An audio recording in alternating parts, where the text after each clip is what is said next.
সুপ্রিয় দর্শক শ্রোতা, টাইম টেলিভিশনের স্মরণীয় বরণীয় অনুষ্ঠানে আপনাদের স্বাগত জানাচ্ছি। আজকের স্মরণীয় বরণীয় অনুষ্ঠানে আমাদের বিষয় হচ্ছে হাসন রাজা।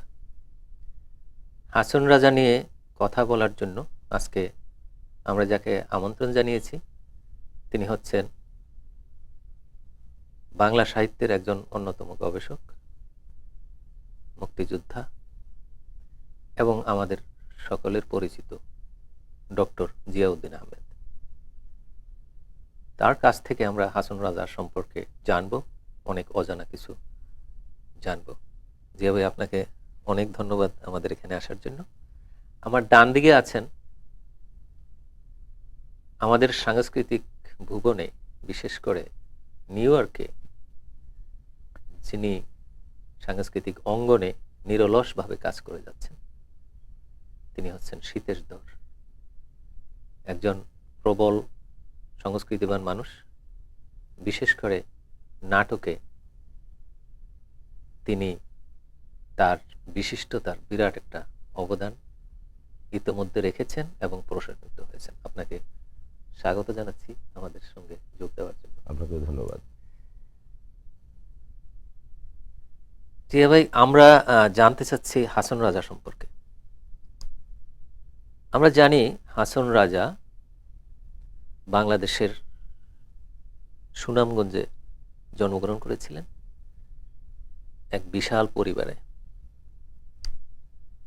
যার অনেক সম্পদের যারা অধিকারী ছিলেন তাদেরকে রাজা বলা হতো।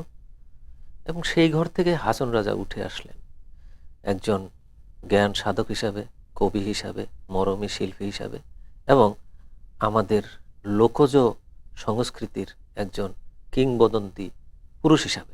আপনি হাসন রাজা সম্পর্কে আমাদের দর্শকদের উদ্দেশ্যে কিছু বলেন। ধন্যবাদ এই অনুষ্ঠান করার জন্য। তো আমি প্রথমে বলতে চাই, আমি আসলে খুব একটা গবেষক বলে নিজেকে মনে করি না।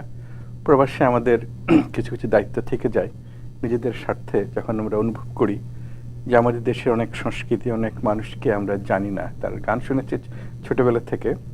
তো সেই সুবাদে 15-16 বছর আগে আমি একটা ডকুমেন্টারি করেছিলাম হাসন রাজার উপরে।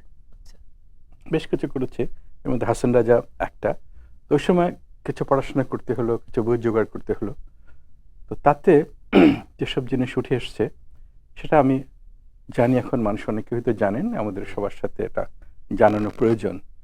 তো হাসন রাজার যদি পারিবারিক ইতিহাস দেখা যায় তাহলে দেখা যায় যে হাসন রাজার প্রপিতামহ উনি হিন্দু ছিলেন, হিন্দু জমিদার তো নয়, উনি মুসলিম হলেন, নাম হলো বাবু খান। আচ্ছা। তার ছেলে আনোয়ার খান হাসন রাজার দাদা, তার ছেলে আলী রেজা হাসন রাজার বাবা। তারপর হাসন রাজার বাবা দুই বিয়ে, প্রথম বিয়ে, তারপর সেকেন্ড হুরমুজ্জাহান বিবি, যে উনি একজন ইয়াং উইডো হলেন রামপাশা। তখন উনাকে বিয়ে করার পরে হাসন রাজা হন হুরমুজ্জাহান বিবির। আর আগের যে বড় ভাই উনি মারা যান হাসন রাজার পিতা মরার সঙ্গে সঙ্গে 40 দিনের তফাতে।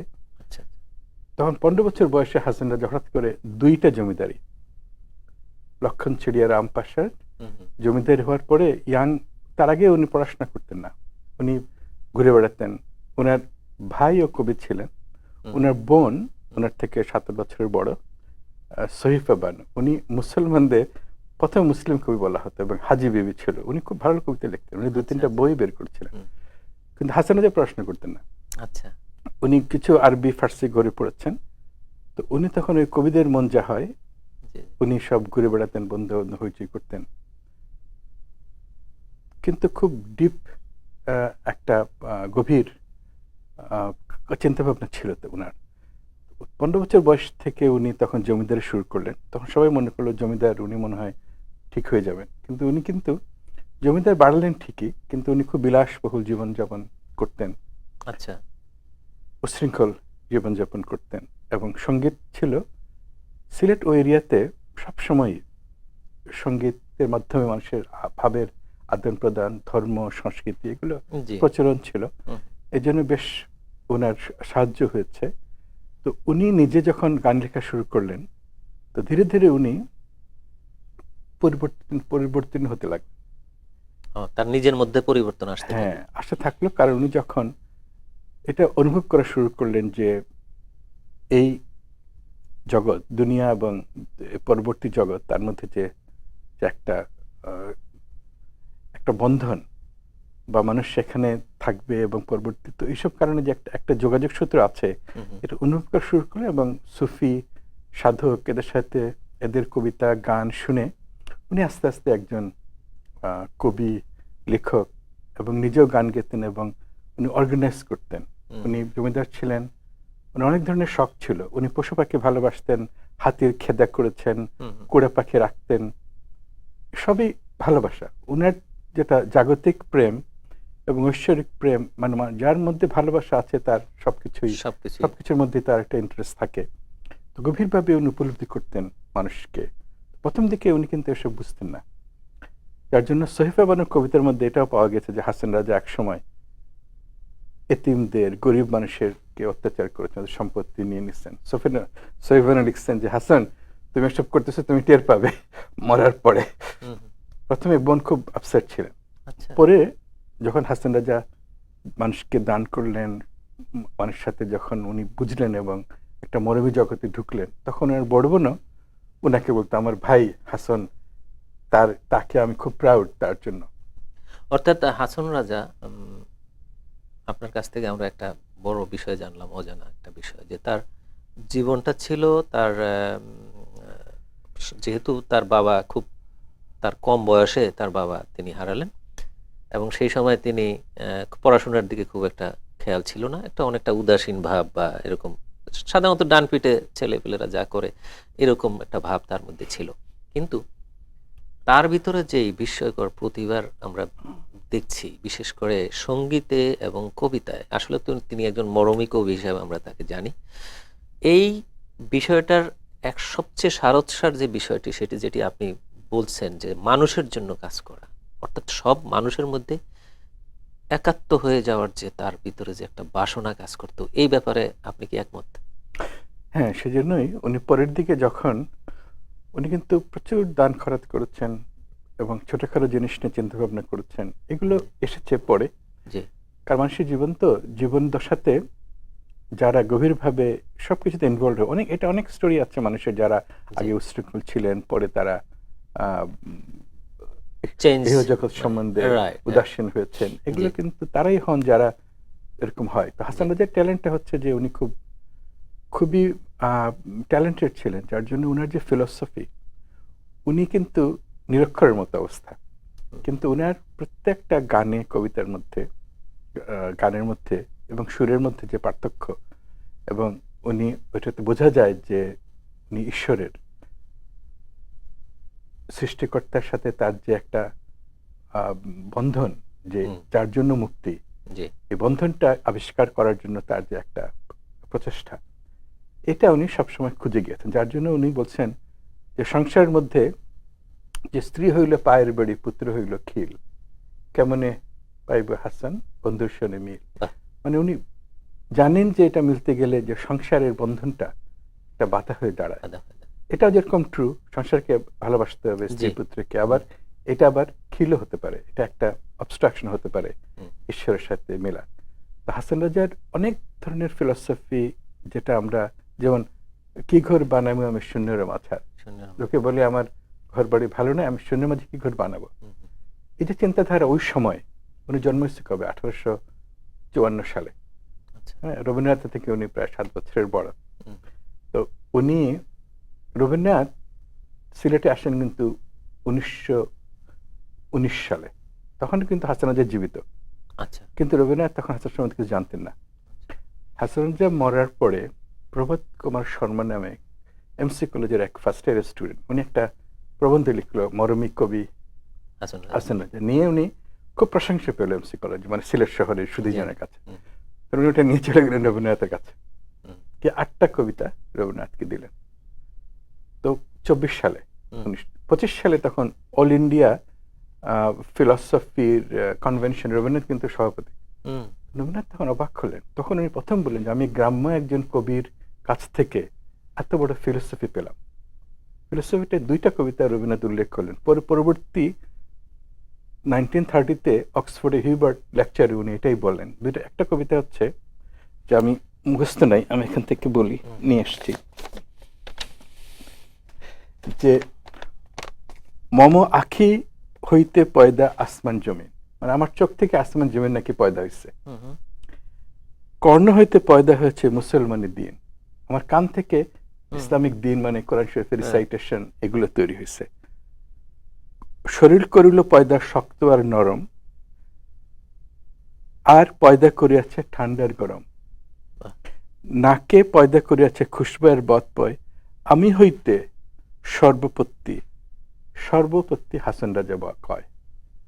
মানে এটাতে উনি বলতে চাচ্ছেন যে ব্যক্তি স্বরূপের সাথে সম্বন্ধ সূত্রে বিশ্ব সত্য। একজন যে ব্লাইন্ড, তার কাছে পৃথিবী ইজ নাথিং, অন্ধ।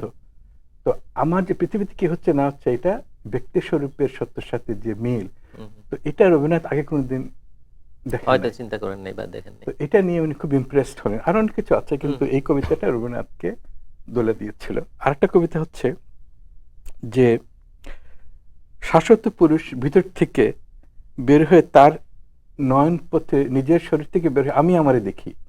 কিভাবে? যে আমার ভিতরে আমি যেটা, এটা যখন আসে, তো রূপ দেখিলাম যে নয়নে আপনার রূপ দেখিলাম রে, আমার মাঝত বাহির হইয়া দেখা দিল আমারে। তো রবীন্দ্রনাথ এই দুইটা কবিতা, আর তো অনেক কিছু আছে, খুব ইমপ্রেসড হয়ে উনি এটা নিয়ে আলাপ করলেন যে একজন গ্রামের কবি নিরক্ষর, তার যে ফিলসফি, এটা উনি লন্ডনে গিয়ে বললেন।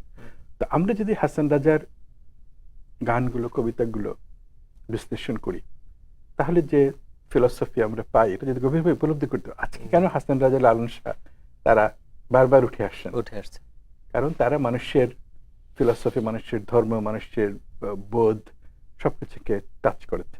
আমরা অনেক ধন্যবাদ আপনাকে। আপনার কাছ থেকে হাসান রাজা সম্পর্কে আমরা আরো জানবো। তার আগে আমরা একটু আমাদের এই অঙ্গনের, বিশেষ করে আমাদের সাংস্কৃতিক ভুবনে ইদানিং এবং তারও আগের থেকে গত 2 দশক ধরে শীতেশ দর অনেক কাজ করে আসছেন। এই কাজের সবচেয়ে প্রধান এবং অন্যতম তার দিকটা হলো নাটকে তার একটা বড় অবদান আছে। এবং নাটকের ব্যাপারে আমি জানি যতটুকু একজন বন্ধু হিসাবে, শীতেশ দর মানে আনকম্প্রোমাইজড কিছু কাজ করে এবং ব্যতিক্রম কিছু কাজ করেন। আপনার কাছে আমাদের একটা প্রশ্ন, যে আপনি অনেক নাটকে, আমি আপনার নাটক দেখেছি, মঞ্চস্থ অনেক নাটকগুলোতে আপনার ভূমিকা যথেষ্ট প্রশংসিত হয়েছে। আপনি এত বিষয়ের পরে হাসন রাজাকে নিয়ে কেন এই চিন্তাটা করলেন? এবং হাসন রাজার উপরে একটি নাটক মঞ্চস্থ হলো কিছুদিন আগে, আমার সৌভাগ্য হয়েছিল সেখানে যাওয়ার। এই নাটকে বিরাট আলোড়ন সৃষ্টি হয়েছে। আপনি প্রথমে হাসন রাজাকে নিয়ে কেন এই ভাবনা আপনার ভিতরে জন্মালো, এবং হাসন রাজাকে নিয়ে যে আপনারা নাটক করলেন, এইটার উপরে আমাদেরকে কিছু জানাবেন। ধন্যবাদ সালে ভাই আমাকে এখানে আনার জন্য। নাটক আসলে আমার ভেতরকে সবসময় নাড়া দেয়।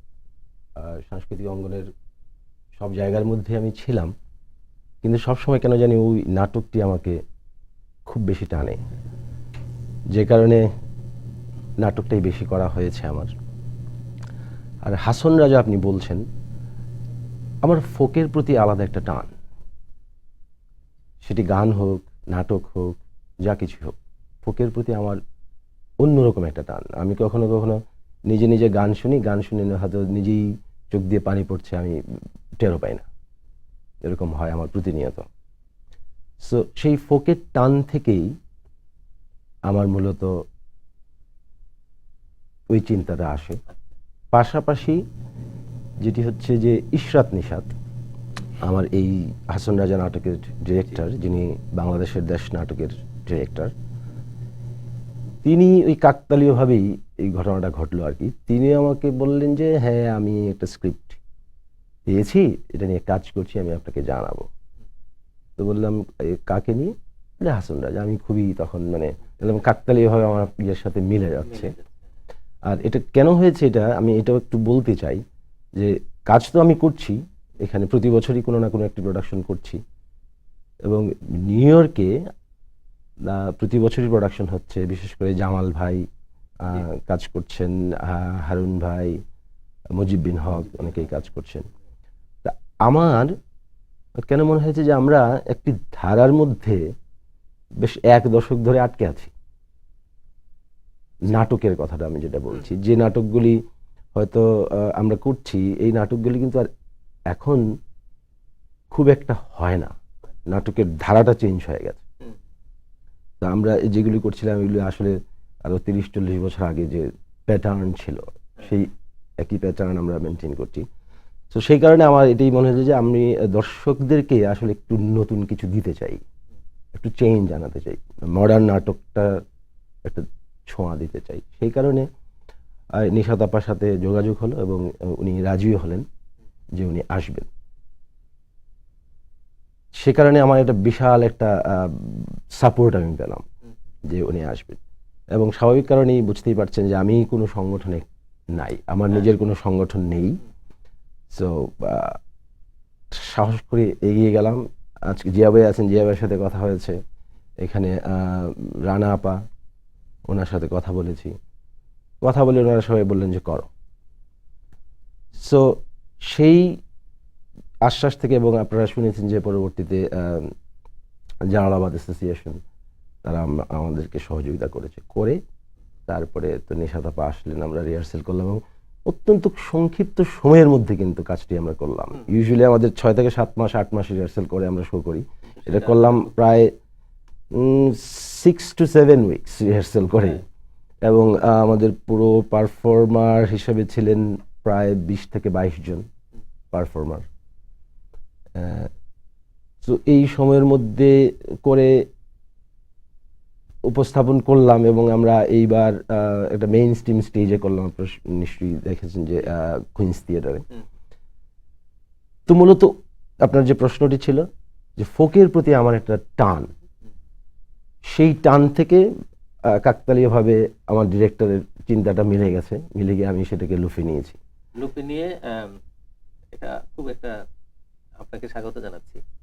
এটা একটা বিরাট ইতিবাচক দিক আমরা দেখতে পাচ্ছি, যে আপনি বললেন যে নাটকে যে আমরা প্রচলিত যে একটা ধারাবাহিকতা, এর থেকে আমরা বেরিয়ে আসতে পারি, কিন্তু আপনি আমাদের আজকের প্রধান গেস্ট ডক্টর জিয়াউদ্দিন আহমেদ বললেন যে 18 শতকে যেই ব্যক্তিটি আসলেন, মানে প্রমিত বাংলার মধ্য দিয়ে আমাদের এই মাটি ও মানুষের ভেতর থেকে উঠে আসা একজন বিরাট একটা রাজ পরিবারের লোক, সে এসে একটা উদাসীন্য ভাব তার ভিতরে আসা তৈরি হলো, এবং তিনি আস্তে আস্তে মানুষের মধ্যে লীন হয়ে যাওয়ার যে তার একাগ্রতা, তার যে মানে কি বলা যায় টান, এই টান আমার মনে হয় আপনাকেও আলোড়িত করেছে, এবং সেজন্যই আপনি সেই 1818 শতকের সেই ব্যক্তিটিকে আপনি আপনার নাটকের চিন্তায় নির্বাচন করলেন, এবং সেটা আপনি বললেন যে কাকতালীয়ভাবে সেটা মিলে গেছে। এবং এই নাটকে আপনি বেশ প্রশংসাও করিয়েছেন, আপনি না শুধু, আপনার সঙ্গের অন্য যারা সবাই। আমরা এই বিষয়ে আপনার কাছ থেকে আবারও জানবো। আমরা একটু ছোট্ট বিরতি নিচ্ছি, তারপরে আমরা আবার ফিরে আসবো। সুপ্রিয় দর্শক শ্রোতা, আপনারা দেখছেন স্মরণীয় বরণীয় অনুষ্ঠান, বিষয় হাসন রাজা। আমাদের সঙ্গে কথা বলছেন ডক্টর জিয়াউদ্দিন আহমেদ এবং সীতেশ দর। ছোট্ট একটি বিরতি নিচ্ছি, বিরতির পর আবার দেখা হবে।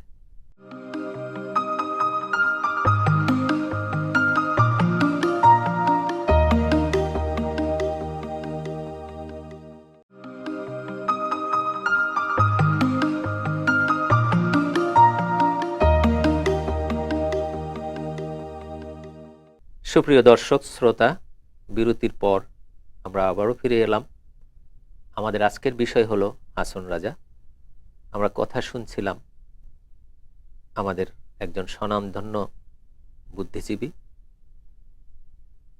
এবং প্রবল সংস্কৃতি চেতনাবান একজন প্রাণপুরুষ ডক্টর জিয়াউদ্দিন আহমেদের কাছ থেকে হাসন রাজা সম্পর্কে আপনি বলছিলেন যে হাসন রাজার অনেক অজানা তথ্য, এবং যেই তথ্যের মধ্য দিয়ে, যেমন আপনি রবীন্দ্রনাথের একটি তথ্য এখানে দিলেন, যে রবীন্দ্রনাথ হাসন রাজা চলে যাওয়ার পরে তার ভিতরে উপলব্ধ হলো যে একজন গ্রামীণ বাংলা থেকে উঠে আসা একজন মানুষের ভিতরে তার যেই ফিলোসফি, তার যে দর্শন এবং কত উচ্চ মার্গের ছিল রবীন্দ্রনাথের মতো একজন মহান কবি, সেটা তিনি উপলব্ধি করেছেন।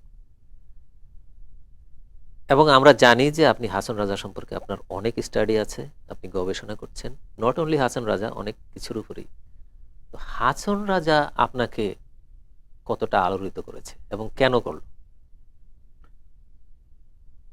হাসান রাজা, আমরা ছোটবেলায়, যেহেতু আমার বাড়ি সিলেট, হাসান রাজার যে কমন গান যেগুলো আমরা ছোটবেলা থেকে, লোকে বলে বলে রে ঘর বাড়ি বালা নাই আমার, হ্যাঁ, এগুলো আমাদেরকে আলোড়িত করতো।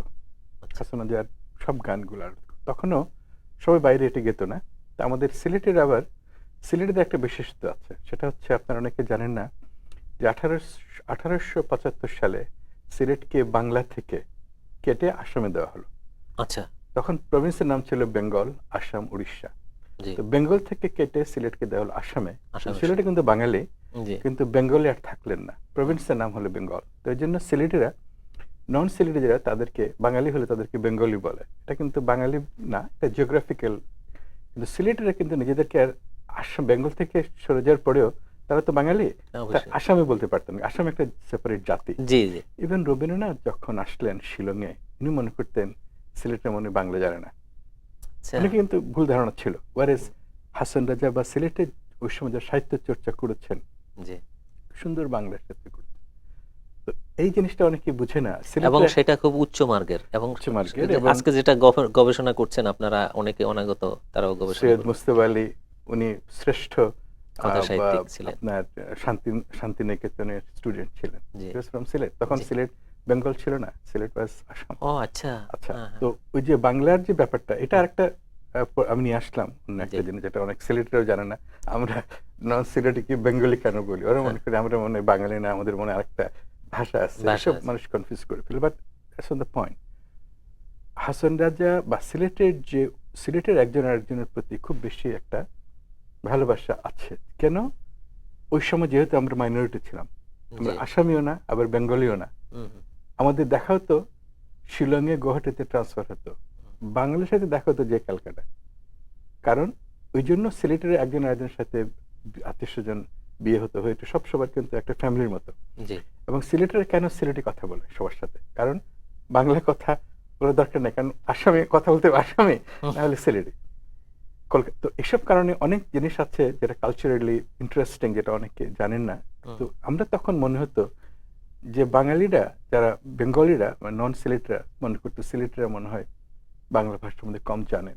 তখন আমরা দেখতাম যে সিলেটিদের মধ্যে যে বাংলার যে বিকাশ বা বাংলার যে ডেপথ, ওইসব জিনিস সিলেট হিসাবে আকৃষ্ট করতো, যে আমাদের নিজের বাড়ির ঐতিহ্য, জি, নিজের, আমাদের কবি, আমাদের গান, সো রিচ। হুম, তখন আরেকটা উচ্ছ্বাস ছিল যে আমরা এটাকে নিয়ে চিন্তা ভাবনা করব, কারণ হুম, সমস্ত দেশের আঞ্চলিক রিচ, ময়মনসিংহ যেরকম, জি, নর্থ বেঙ্গল যেরকম, সিলেটের এরকম রিচ। তো এইসব কারণে একটা আঞ্চলিক প্রাইড ছিল যে আমরা এটা জানা দরকার। আমার নিজেদের কবিকে আমরা যদি না জানি, হুম, হুম, অন্যরা কিভাবে জানবে? হুমায়ুন আহমেদ আমাদের মরমী কবি, বা রাধারমন পপুলার করেছেন। হুম, রাধারমন ছিলেন হাসান রাজার বন্ধু। রাধারমন কিন্তু হাজারের মতো গান লিখেছেন, হাজারের থেকে অনেক বেশি গান লিখছেন। হুম, কিন্তু রাধারমন, উনি কোয়াইট ছিলেন, এবং উনি কিন্তু অত বেশি ধনী ছিলেন না। হাসান রাজা কিন্তু ওনাকে সাহায্য করতেন, সাহায্য করতে। এবং দুজনের মধ্যে কবিতার আদান প্রদান হতো। জি, জি, তো ওই যে ওই সময়ে, ইভেন রাতে ইয়ার আরেকটা কথা বলি, হিন্দু মুসলিম সম্পর্ক যখন আসলো, হাসান রাজার যে বোন সৈফা বিবি, হুম, উনি কিন্তু ওনাকে বলতে হাজি বিবি। উনি 3 বার হজ করছেন, না 2 বার আচ্ছা, হজ করছেন। আচ্ছা, আচ্ছা, উনার বইয়ের মধ্যে দেবী সরস্বতী, মা দুর্গা থেকে শুরু করে প্রত্যেকের উপরে উনি এমনভাবে লিখে গেছেন, আবার উনি সুফিদারি লিখছেন। হুম, তো ওই সময় যে হিন্দু মুসলিম সব যে এক ঈশ্বরের দিকে ধাবিত, হুম, হুম, যে যেভাবে যাক না কেন, যে যে ধর্ম করছে ওটাকে সম্মান করা, হ্যাঁ, ওই সময় কিন্তু এটা খুব স্ট্রং ছিল, স্ট্রং, যার জন্য মানুষের মধ্যে মানুষের ভালোবাসা ছিল। এখন আমরা আর্টিফিশিয়ালি নিজেদের মধ্যে কম্পার্টমেন্টালাইজ হয়ে না যাচ্ছি। তখনকার সময়ে মানুষের শিক্ষার কিছু অনেক অভাব ছিল, কিন্তু তাদের শিক্ষার প্রতি যে অনুরাগ, তাদের যে একটা বিশাল মানুষের প্রতি যে মানুষের যে একটা আন্তরিকতা, বন্ধন, মৈত্রী, এই জিনিসটা অটুট ছিল। এবং সেই কারণেই হয়তো আপনি এই যে সহিবা বিবির কথা বললেন, যে যেখানে তার বইয়ের ভিতরে অন্য ধর্মের কথাও আছে। এবং হাসন রাজা নিজেও আমার মনে হয় আমরা সবাই একমত হব যে তিনি নিজেও সব মানুষের জন্য কাজ করেছেন এবং সব মানুষের ভিতরে তিনি লীন হয়ে যাওয়ার চেষ্টা করেছেন। এখন কথা হলো যে তখনকার সময়কার যে হাসন রাজার যে সময় আর বর্তমান যে সময়, এই সময়ে আমরা এই অবস্থানটাকে কিভাবে দেখি? আমরা এটা দেখি, একটু সংক্ষেপে যদি আমাদেরকে আমরা দেখি এক যে মিনিটের আমাদের মধ্যে বলেন। জ্ঞানের অভাব। জ্ঞান, হাসান রাজা নিরক্ষর ছিলেন কিন্তু জ্ঞানের ছিলেন। জি অক্ষর দিয়ে সবসময় জ্ঞান হয় না, অনেক সময় ভুল পথে যায় মানুষ পড়াশোনা করে, রং জিনিস পড়লে রং জি ভাবে জি জি হয়। তাই মনে করি যে আমাদের এখন যেটা অভাব সেটা মনে করি যে মানুষের জন্য মানুষের যে একটা আনকন্ডিশনাল রেসপেক্ট, জি সব এক গডের তৈরি, যাকে আমি হ্যাঁ। যে নামে ডাকি না কেন, জি জি এটা যদি চলে যায়, মনে করি আমি আলাদা, ও অন্য ধর্মের বা দেখতে অন্যরকম, সে কালো বা হোয়াইট বা জিউস বা মুসলিম বা হিন্দু, তখনই কিন্তু যে ডিফারেন্সটা আমরা করি, ওই সময় ওই কবিরা এটা করতেন না। তারা সাথে এই জন্য যে হাসান রাজার যে মিলে যেতেন গডের সাথে, জি যে একটা মিলন, মনে হতেন যে এই যে একটা ব্যাপার, এটা তখনই হয় যখন মানুষ ওইভাবে হয়, অ্যাকসেপ্ট করে, টলারেন্স আসে, ভালোবাসা আসে মানুষ জি জি মানুষ হিসাবে। কে কোন ধর্মে জন্ম হলে কে কি রং হলো, অর্থাৎ সব ঠিক। মানুষকে ভালোবাসতে হবে, মানুষের হ্যাঁ, ভিতরে মানুষকে মনে করতে একাত্ম হবে হয়ে যেতে গডের হবে। রিপ্রেজেন্টেটিভ, জি একই গড সবাইকে পাঠিয়েছেন। আমার দায়িত্ব হচ্ছে যে আমি হ্যাপেন টু বি, আমি একটা হিন্দু ঘরে বা একটা মুসলিম ঘরে জন্ম হয়েছি, কিন্তু আমার দায়িত্ব হচ্ছে সমস্ত মানব সমাজ জাতি। মানুষ। এই জিনিসটা তখন যতভাবে ছিল বা প্র্যাকটিসড হতো, জি এখন এটা কমে গেছে। অনেক ধন্যবাদ আমার জিয়া ভাই। হাসন রাজা সম্পর্কে আমরা অনেক কিছু জানার আছে, কিন্তু সময়ের একটু ব্যাপার আছে, এই জন্য আমরা অন্য আরো এক সময় হাসন রাজাকে নিয়ে আরো বিশদভাবে আমরা কথা শুনবো। সীতেশ দরের কাছে ছোট্ট একটা প্রশ্ন, সেটি হলো যে হাসন রাজার নাটকে যেখানে ভাষার কথা উঠে আসলো, আমাদের প্রধান অতিথি জিয়া ভাই যেটা বললেন যে ওখানে সিলেটি ভাষা এবং বাংলা ভাষার যে একটা আপনারা, আমি লক্ষ্য করলাম যে সেখানে পুরো নাটকটা আপনারা একটা সিলেটি স্টাইলে সিলেটি ভাষায় সেই ভার্সনটা আপনারা দিয়েছেন। এটা কেন করলেন? এই খুব শর্ট টাইমের ভিতরে আমাদেরকে একটু বলেন। আচ্ছা, এটা মূলত ডিরেক্টরই আমাকে বলেছেন যে এটা সিলেটি ভাষায় হতে হবে। তো ওই কারণে এটার জন্য অবশ্য আমাকে একটু বেগ পেতে হয়েছে, কারণ আমি দীর্ঘদিন কাজ করি, সিলেটের লোক কিন্তু আমাদের এখানে খুব কম আছে যারা নাটকের সাথে আছেন। তো আমাকে খুঁজে খুঁজে বার করতে হয়েছে, অনেক কষ্ট হয়েছে। এবং তাতে করে দেখা গেল আমার একটা ভয় ছিল যে সিলেটি ভাষাটাকে সকল দর্শকের কাছে কানেক্ট করা সম্ভব হবে কিনা, সেই একটা ভয়টা কিন্তু ছিল। কিন্তু পরবর্তীতে শোটা শেষ হওয়ার পরে দেখা গেল যে সবাই আসলে Success. কানেক্ট করতে পেরেছে, হ্যাঁ, মানে এটা এর এখানে বাইরে আপনি সবাই। সফল হয়েছেন আপনারা। আমরা আরো অনেক কথা হাসন রাজা সম্পর্কে জানার ইচ্ছা ছিল এবং আমরা শুনবো পরবর্তী আরেকটি সময়। আপনাকে অনেক ধন্যবাদ। আর আমাদের ডক্টর জিয়াউদ্দিন আহমেদ এত ব্যস্ততার মধ্যে আমাদের এখানে এলেন, হাসন রাজার সম্পর্কে যে অজানা তথ্য আপনি জানালেন, আমাদের অপূরণ রয়ে গেল, অতৃপ্তি রয়ে গেল। আমরা আবারও হাসন রাজা সম্পর্কে আপনার কাছ থেকে জানবো অন্য একটি সময়। আপনাকে অনেক ধন্যবাদ আমাদের এখানে আসার জন্য, হাসন রাজা সম্পর্কে কিছু আমাদেরকে জানান দেওয়ার জন্য। সুপ্রিয় দর্শক শ্রোতা, আপনারা দেখছিলেন হাসন রাজাকে নিয়ে স্মরণীয় বরণীয় অনুষ্ঠান, এবং আজকের এই অনুষ্ঠানে আমাদের অতিথি ছিলেন ডক্টর জিয়াউদ্দিন আহমেদ এবং সীতেশ দর। আবারও কোনো এক সময় আপনাদের সঙ্গে দেখা হবে। ভালো থাকুন, সুস্থ থাকুন।